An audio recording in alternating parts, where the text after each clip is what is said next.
1 বছর হয়ে গিয়েছে, এখনো আজকে জুলাই ঘোষণাপত্র দিচ্ছি, কিন্তু বিচার এখনো আমরা পাইনি এই জুলাই গণঅভ্যুত্থানের। বিচার শুরু হয়েছে। আমরা চাই যে জনগণের যে একটা আশা আকাঙ্ক্ষা, যে জুলাই যে একটা মেচাকার করেছে শেখ হাসিনা, যে দীর্ঘ সময় ধরে গুম খুম, অনেক মায়ের বুক খালি হয়েছে, অনেক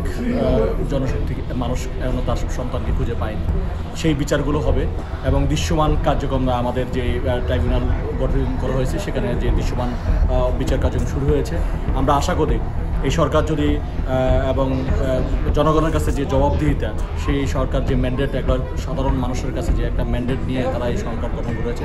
এবং জুলাই এই নিশ্চিত যে তাদের এই বিচারটা যেন তাদের বিচারটা যেন সুনিশ্চিত হয়, এবং তারা কিন্তু জনগণের মানুষ শান্তিতে পাবে, যে তাদের মানুষ আত্মা শান্তি পাবে যে শেখ হাসিনা যদি ফাঁসি হয়, এবং তাদের এই যারা এই সাথে ষড়যন্ত্র এবং এই গণহত্যার সাথে যারা জড়িত ছিল তাদের বিচারে জনগণের মানুষ দেখতে চায়। এবং আজকে এই জুলাই অভ্যুত্থানের যে 1 বছর পর অনেক আকাঙ্ক্ষা ছিল ডক্টর ইউনূসের প্রতি, এবং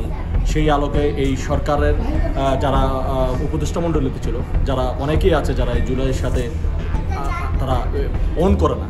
জুলাই আন্দোলনকে অন না করার কারণে, তারা এই জুলাইয়ের স্পিরিটটাকে না তোলা করার কারণেই মূলত দেখা যাচ্ছে যে আজকে এই দেশের এত অনেক চাহিদা, অনেক মানুষের আকাঙ্ক্ষা ছিল তাদের প্রতি, সেই আকাঙ্ক্ষা তারা ফুলফিল করতে। তারপরও আশার আলো যে 1 বছর হলেও তারা ঘোষণাপত্র হচ্ছে, এটা সাংবিধানিক স্বীকৃতির জন্য আমরা চাই যে সংবিধানে এটা স্বীকৃতি করেই যেটা যেন এটা সংবিধানের সাথে সংশ্লিষ্ট করা হয়। এবং আমরা এই যে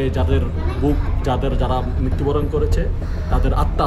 যেন শান্তি পাবে, আগামী দিনে যে বৈষম্যহীন একটা বাংলাদেশ যেন গড়তে পারে, সবাই সেই প্রচেষ্টা, কোনো দল মত নির্বিশেষে সবাই ঐক্য একটা জাতিকে কোনো ধরনের ট্যাগ দিয়ে এই দেশকে পিছনে যাওয়া, সামনের দিকে এগিয়ে যেতে হবে, আমরা আশাবাদী করি।